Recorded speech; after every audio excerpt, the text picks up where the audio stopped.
जन्म और मृत्यु बस गलियारे हैं, जीवन के नहीं बल्कि समय के। एक समय के सबसे बेहतरीन प्ले राइटर्स में से एक जॉर्ज बर्नार्ड शॉ जब अपनी आखिरी सांस ले रहे थे, तभी किसी ने उनसे पूछा कि अगर आपको जीवन जीने का एक और मौका मिले तो आप क्या करते। तब जॉर्ज ने गहरी सांस लेते हुए कहा कि तब मैं वो इंसान बनता जो मैं बनना चाहता था, लेकिन इस भाग दौड़ भरी ज़िंदगी में मैं कभी नहीं बन पाया। कहते हैं कि इसी तरह मरने से पहले एक इंसान का पूरा जीवन उसके आँखों के सामने एक फ्लैशबैक की तरह चलता है।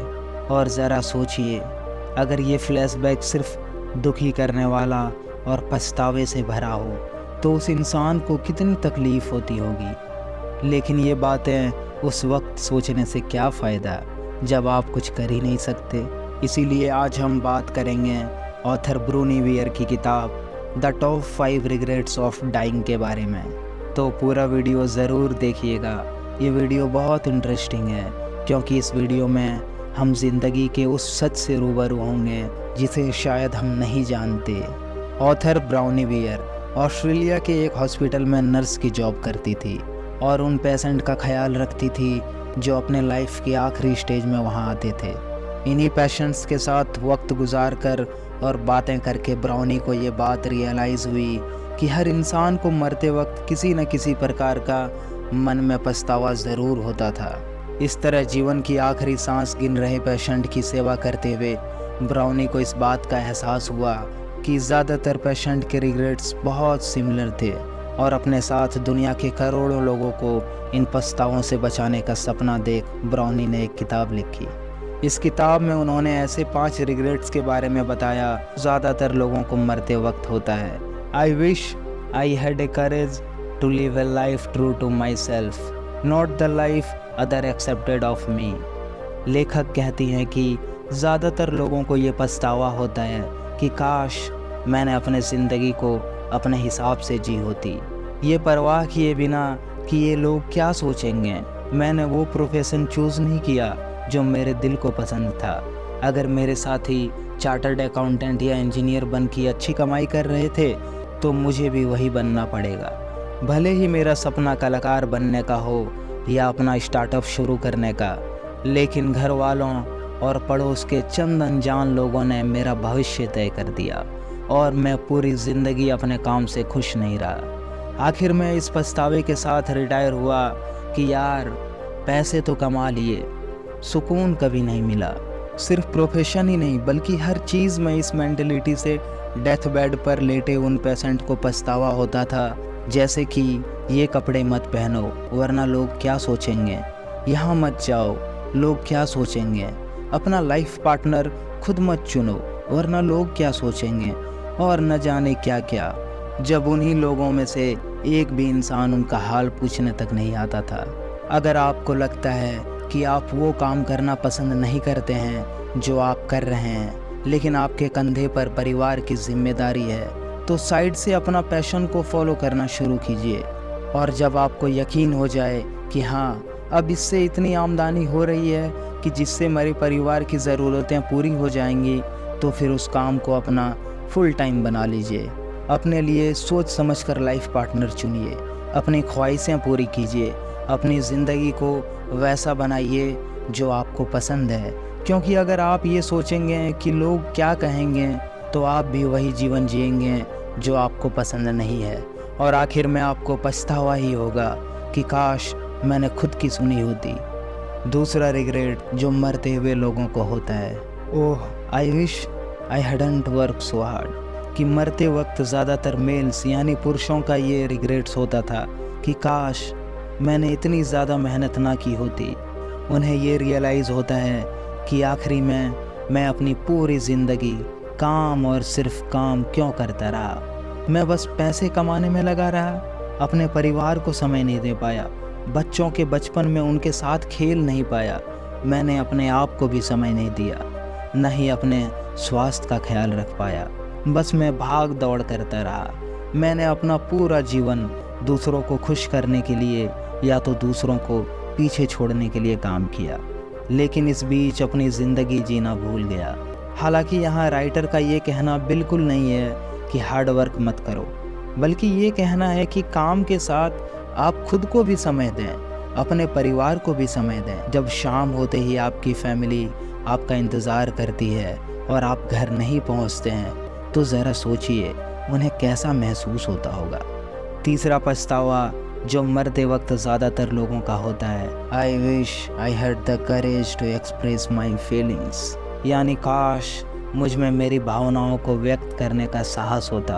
अपनी फीलिंग्स बयां करने का मतलब सिर्फ ये नहीं होता है कि आप किसी को प्रपोज करें, बल्कि इसका मतलब ये होता है कि आप अपने मोहब्बत को ये बता सकें कि आप उनसे कितना प्यार करते हैं। चौथा, और जो सबसे ज़्यादा मरते वक्त लोग याद करते हैं, वो ये है कि आई wish I had state touch in with my friends, यानी काश मैं अपने दोस्तों के संपर्क में रहा होता।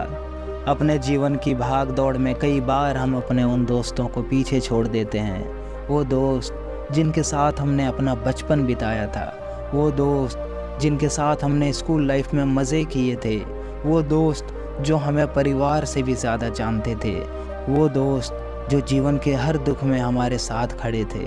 इसलिए राइटर ब्राउनी कहती हैं कि भले ही आपकी शादी हो गई हो, बच्चे हो गए हों या करियर दूसरी डायरेक्शन में चला गया हो, लेकिन आप अपने दोस्तों को कभी मत भूलना। समय निकाल कर उनसे ज़रूर मिलने जाना। कभी सोशल मीडिया पर उनको फ़नी मीम्स फॉरवर्ड कर देना, हफ्ते में एक बार कॉल कर लेना या किसी न किसी तरीके से उनसे जुड़ कर रहना, ताकि कभी उनसे मिलकर आपको ऐसा न लगे कि कोई अजनबी है। पांचवा पछतावा जो मरते वक्त मैक्सिमम लोगों को होता है, वो ये है I wish I had let my self be happier, यानी काश मैंने अपने आप को खुश रहने दिया होता। आपको ये बात समझनी होगी कि आप तब तक खुश नहीं हो सकते जब तक आप खुद खुश होना नहीं सीख जाओगे। खुशी आपके अंदर से आती है। मरते वक्त कई लोगों ने राइटर को बताया कि पहले मैंने सोचा था कि ये नौकरी मिल जाए तो खुश हो जाऊंगा, फिर मैंने सोचा कि घर खरीद लूं तो खुश हो जाऊंगा, फिर सोचा कि बस एक लाइफ पार्टनर मिल जाए तो खुशी मिल जाएगी, फिर सोचा कि शायद करोड़पति बनने से ही खुशी मिलेगी। इन खुशियों को खोजने में हम इतने भागते रहे कि कुछ पल रुक कर उन खुशियों को सेलिब्रेट ही नहीं कर पाए जो हमें मिली थी। घर, गाड़ी, पैसा जैसी मटेरियलिस्टिक चीज़ें हमें बेनिफिट्स तो ज़रूर दे सकती है, लेकिन उन चीज़ों को पाकर या उनके बिना खुश रहना हमारे हाथ में ही है। इसीलिए हर चीज़ को देखने के दो पहलू होते हैं। मान लीजिए आपने 2 BHK का घर ले लिया, या तो आप अपनी अचीवमेंट से खुश रहो या फिर इस रिग्रेट में रहो कि यार मैं अपना एक बंगला नहीं बना पाया।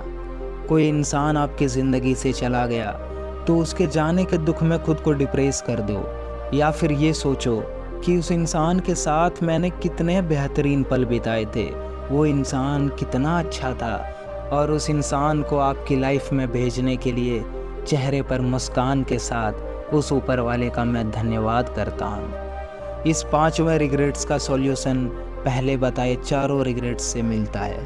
पहले वो काम करो जो आपको पसंद है। दूसरा, खुद को और अपने लोगों को समय दो, आपको खुशी मिलेगी।